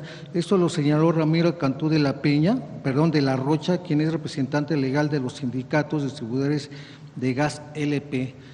Ellos manifiestan que de continuar esta situación, pues se verán obligados a reducir la distribución de gas, con lo cual pues se encarecería, y demandan asimismo pues su apoyo, Presidenta, para que de esta manera pueda el Gabinete de Seguridad pues entrar ahí y pues desmembrar esta banda de extorsionadores. Sí, si nos das los datos con gusto sí. Revisamos. Y Zacatecas es de los estados que más ha disminuido los homicidios dolosos. Y platicamos ahí con el gobernador, con su secretario de Seguridad, y si nos das los datos, por supuesto, los atendemos. Con gusto, Presidenta. Otro caso que también ha sido muy sonado es el de la señora Carlota Santana, quien está ahorita pues acusada de homicidio contra quienes señalan que invadieron su casa, se la robaron prácticamente y se suscitó estos hechos. Inclusive, a raíz de esto se destapó una cloaca de una red de corrupción en el Estado de México, donde se señalan, acusan que están involucrados supuestamente 2 sindicatos, mismos que han sido ya denunciados públicamente ante la Fiscalía Capitalina y ante la Fiscalía del Estado de México. Señalan a los sindicatos 22 de octubre y el 25 de marzo, quienes manifiestan están dirigidos por 2 regidores de Chalco, y que estos se jactan que tienen pues el respaldo del Verde Ecologista y de Morena. Asimismo, bueno, manifiestan que ya hay 100 denuncias en la Fiscalía Capitalina sobre estos robos, extorsiones, secuestro, narcomenudeo y sobre el despojo de viviendas que se encuentran abandonadas o que rentan, que finalmente cuando se los piden ya no los quieren entregar, muestran documentación falsa de que ya les renovaron el contrato, y así de esta manera se hacen de estas viviendas. Y piden también que sea la Fiscalía General de la República quien atienda estos casos para que pues puedan ser resueltos de inmediato. Sí, lo revisamos, lo lleva la Fiscalía Estatal, tanto el caso de esta… Contamos con los números de averiguaciones. Sí, si nos das los datos, lo revisamos desde el gabinete. Claro que sí, Presidenta. Ya finalmente, en días pasados, se le preguntó sobre las medidas o acciones que se harían para garantizar la seguridad de quienes van por una presidencia municipal ahora en las elecciones que se celebrarán en Veracruz. Usted manifestó que lo hablaría con la gobernadora Rocío Nale. Ayer que tuvo oportunidad de hablar sobre el tema con la gobernadora, y si fue así, ¿cuáles fueron los resultados? No me lo comentó en particular este tema. Hay un mecanismo en donde sea las OPLES que se llaman, que son los institutos electorales locales, a donde se puede denunciar el Instituto Electoral de Veracruz. Se pide el apoyo por parte de algún candidato o candidata, o al propio Instituto Nacional Electoral, quien a su vez le comunica al Gabinete de Seguridad, y se hace un análisis y a partir de ahí se determina el apoyo para su cuidado. De hecho, hace 15 días aquí se le preguntó a usted, Presidenta, y bueno, usted misma señaló que lo trataría con la gobernadora. Pero no me lo planteó en particular ella. Bien. O sea, no fue tema de conversación, porque ella pues lo está atendiendo desde la propia gubernatura. Y si hubiera un caso del Gabinete de Seguridad Nacional, pues se debe atender. Entonces, a cualquier candidato o candidata que esté en esta condición, es importante que lo plantee en el Instituto Electoral de su estado, y si es necesario el apoyo federal, pues ellos nos informarían a través de la propia gobernadora. Y sobre el tema de seguridad en general y de salud, ¿trataron algo de esto, Presidenta? Sí, está trabajando bien, Rocío. Es una mujer muy trabajadora, de mucha convicción, y que quiere mucho al estado de Veracruz. Entonces, está trabajando muy bien, y el apoyo que necesite siempre se lo vamos a dar. Gracias, Presidenta. Bueno, a ver, el último por acá y ya. cerramos con el… Buenos días, presidente. Enrique Gil Vargas, de Viva la Noticia, en Sinaloa. Hay una situación que se presenta en el litoral del Pacífico, principalmente en la captura de los productos, el camarón, que es el más rentable, y que tiene al menos unos 10 años con serios problemas por la depredación, por el cambio climático y por otras situaciones que están alrededor de la sequía. La falta de agua evita que se desarrollen las larvas de camarón, al menos así lo dicen los productores, inclusive algunas autoridades. Entendiendo que el programa que se tiene del Bienpesca cubre en mucho el tema de la captura de camarón, de los pescadores, de este nivel de ingresos o de nivel social, esto a medida que crece genera grandes problemas en los campos pesqueros, sobre todo para los pescadores de bahía. Preguntarle, presidente, si existe alguna situación que en el diagnóstico que pudieran tener llevara a generar más programas o otro tipo de acciones en el litoral del Pacífico mexicano en el tema de los pescadores. El programa de Cosechando, los apoyos que damos son para el pequeño y en algunos casos el mediano productor. En el caso de la pesca, el programa Cosechando Soberanía también es para los pescadores. ¿En qué consiste el programa? Es un préstamo que se logró que fuera pues una tasa de la mitad de lo que da el FIRA. El FIRA es una institución que apoya al sector agropecuario principalmente y de pesca también, que tiene tasas del 18% anual. Entonces, pues muy poca gente accede. Entonces, la tasa que se consiguió es de alrededor de 8,5, 9%. Incluso como bajó la tasa del banco, estamos viendo que pueda bajar también la tasa.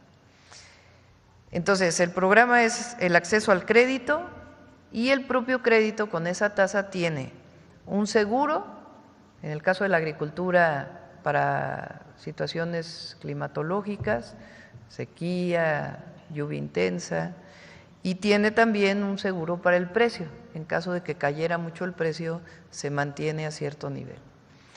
Tiene asesoría técnica y el apoyo del crédito. Entonces, para pequeños pescadores pueden acceder al crédito si quieren cambiar motores y tienen, por decir, alguna de las demandas que piden mucho. O para la propia granja del camarón, pues también puede servir este apoyo. ¿Esto lo hacen las delegaciones de bienestar? Eso lo hace, no, lo hace la SADER, Zagarpa, la SADER, Secretaría de Agricultura y Desarrollo Rural, que además pues Julio Verdeguer conoce muy bien porque es de Sinaloa. Sí, es paisano. Entonces, oiga, presidenta, sí. En estos números que dan casi cada semana, hay dos dudas que me surgen. Uno, ¿qué tanto está contribuyendo a la reactivación de estados como Guanajuato, como propio Tamaulipas, como el propio Sinaloa y otros estados que tienen problemas de violencia, el desactivar figuras o personas que han generado violencia para que se incentive la confianza en la inversión? Eso por un lado. Y a lo mejor el fiscal nos podría dar información en relación de todos estos detenidos, ¿cuántos terminan en un proceso judicial? Hay un caso que fue muy sonado de un asesinato de unos niños y su papá. El secretario Harpus en su cuenta de ex lo pone como que pues uno de ellos era parte de este grupo. El boletín que emitió el equipo de Seguridad Nacional lo establece. Solo que la Fiscalía del Estado no ha metido a la investigación a este sujeto como un probable responsable. Esta persona está ya en un juicio, pero por los delitos por los que lo detuvieron a partir de un cateo. ¿Y cuál es, por eso la pregunta sería, cuál es la cantidad de personas que son detenidas, que son muchas, pero cuántas están sujetas a un proceso penal? Bueno, todas están sujetas a proceso, el asunto es si el juez los libera. Entonces, quizá para la próxima podamos dar los datos de cuántos de los detenidos en revisión con las fiscalías se mantienen en proceso o han sido liberados. Sí. Gracias, presidente. Sí. Yo creo que ya cerramos, porque ya son 9:10. Vamos a este reconocimiento al Papa Francisco.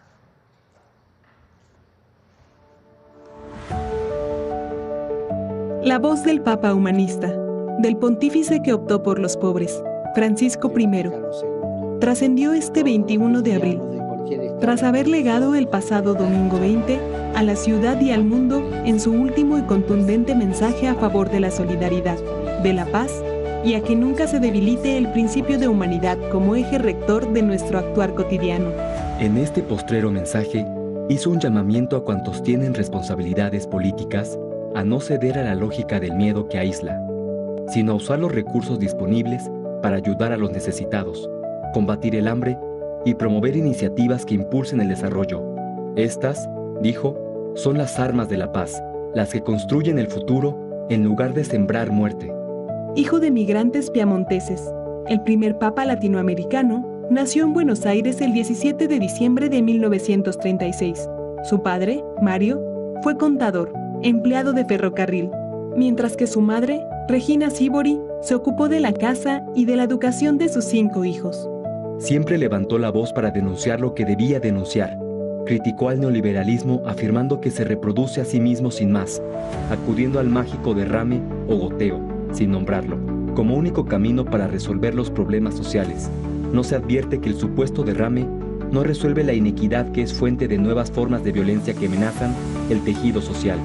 Defendió el medio ambiente, denunciando en su encíclica Laudato Si que nuestra casa común está siendo saqueada, arrasada y dañada con impunidad. La cobardía en defenderla es un grave pecado. En 2015, en Bolivia, pidió humildemente perdón, no solo por las ofensas de la propia Iglesia, sino por los crímenes contra los pueblos originarios durante la llamada Conquista de América. Un año después, durante su visita de Estado y pastoral a nuestro país, ante la clase política reunida en el Palacio Nacional, abogó por la construcción de una política auténticamente humana y apeló a la responsabilidad de los dirigentes, quienes deben de modo especial trabajar para ofrecer a todos los ciudadanos la oportunidad de ser dignos actores de su propio destino. Asimismo, señaló con claridad y firmeza que cuando se privilegia el beneficio de unos cuantos, el tejido social se descompone y se abre paso a la corrupción y la violencia. En San Cristóbal de las Casas, reconoció ante la comunidad indígena que la expresión que nace de la sabiduría acunada en estas tierras desde tiempos lejanos y que reza en el Popol Vuh coincide con el espíritu de la oración. Además, denunció que estos pueblos indígenas han sido incomprendidos y excluidos de la sociedad, pues algunos han considerado inferiores sus valores, su cultura y sus tradiciones, mientras otros los han despojado de sus tierras o las han contaminado, por lo que recomendó que nos haría bien a todos aprender a decir perdón. Su gira concluyó en Ciudad Juárez, con una misa frente al muro construido por Estados Unidos en la frontera. Ahí, envió un puntual mensaje. Las y los migrantes son hermanos y hermanas que salen expulsados por la pobreza y la violencia. Hoy más que nunca, debemos reconocer que el legado profundamente humanista del Papa Francisco I es un don que nos hermana en torno a sus ideas. Y que este domingo hizo un urgente llamado a favor de la paz, reconociendo que en la guerra no podemos permitirnos olvidar que lo que está en la mira no es un mero objetivo, sino personas con un alma y una dignidad. Muchas gracias. Nos vemos mañana.